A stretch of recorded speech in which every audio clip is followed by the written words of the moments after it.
unions that help him get there.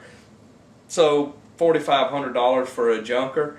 You move a lot of cars, and they'll move a lot of cars for a short period of time, but then that market will dry up again. Yes. And in the meantime, the taxpayers are on the hook for all that money. We just basically gave a $4,500 incentive to anybody who wants to buy a car, and you are still driving your old car, but you've paid for somebody else to drive a new car. I just, you know, it's another stomp at capitalism. If you run a good business, if you run a tight ship in the United States of America, the market will reward you. If you run a poor business and you do the wrong things, the market will punish you. And if you get punished enough, you won't be in business anymore. Well, unless you're in the finance industry, in which case you and I will bail them out when they make bad decisions. That's what's happening. Well, you're right about that. Well, Deborah, something else that's near and dear to my heart, and transparency, accountability, and all of the things that are going on in Santa Rosa County today, with some issues that have been brought forth, with how business is done within the government. What I've noticed is that Okaloosa County, actually their county manager, he called a special meeting, and he said basically, look guys, we need to look at this. Text messaging could be an issue.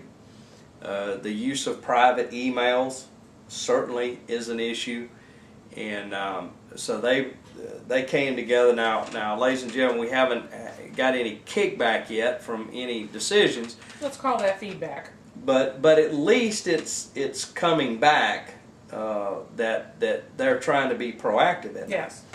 We have also seen in our neighboring county to the west of us, Escambia County, and I actually talked to the county attorney over there.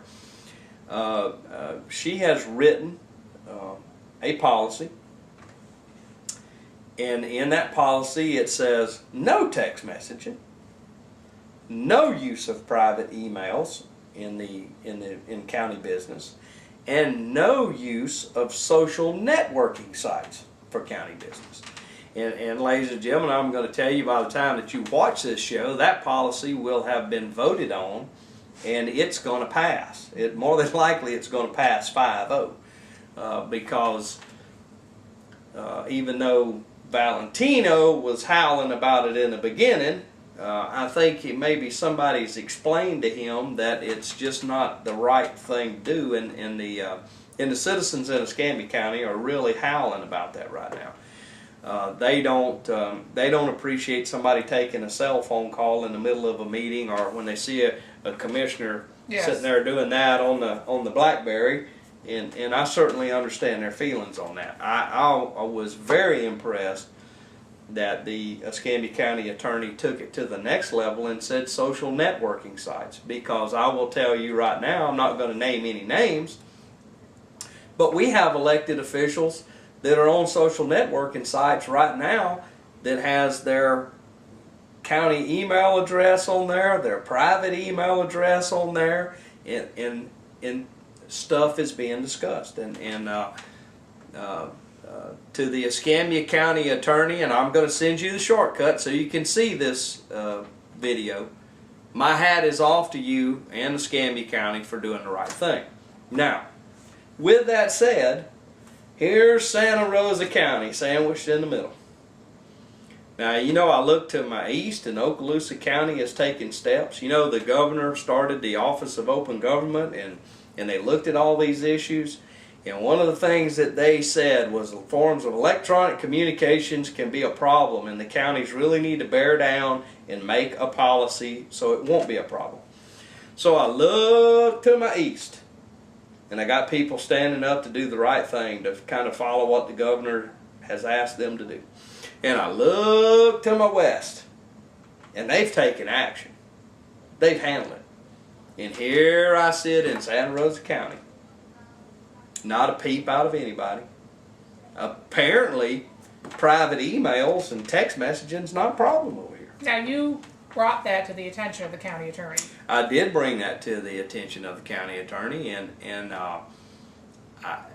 what I have to say about that is, I think it's something that the county attorney or Hunter Walker, the county administrator, needs to take up immediately. It's kind of embarrassing to me that the counties on either side of me have gone to such great lengths, and they've been in the newspaper over and over, and they've called special meetings to discuss it, and got involved with the First Amendment Foundation, and got responses from them, and hey, we want to do the right things. And actually, it was even said from the Okaloosa County story, is we don't want things to happen to us like are happening in Santa Rosa County today. Yes. But yet my county is still sitting here in neutral. And ladies and gentlemen, I would encourage you, if you have the time, if you see any of the county employees and the management of the county, if you would take the time and maybe express to them that you're in favor of a truly transparent government that is accountable, that you are against text messaging, that you are against the use of private emails, and I really like the idea of not using social networking sites. Yes. It's it's hard to imagine somebody in any kind of official position would do that. Well, what I don't understand is, and I'm going to have to say something about Rick Allison at the Iron Week. I had a conversation with him, and he was a 12-year city council person.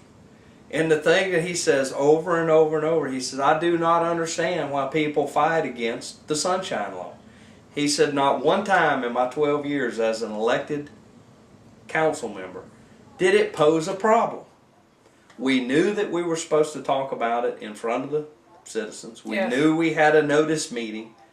We knew that we were supposed to use the city email system. We got to our decisions. We handled our business. He said, he just does not understand. And I have to agree with him. I don't understand why it's such a problem, but it continues to be a problem. Well, ladies and gentlemen, that is the mix of the week. We ran out of time. I tell you what, we do on the next show. We do want to talk a little bit about the charter. By then, there should be some updated material on the prayer issue at Pace High Yes. School and all of that kind of stuff, and we'll certainly bring you up to date on all of that. So once again, I'm Jerry Cooey. I'm Deborah Nelson. Good night.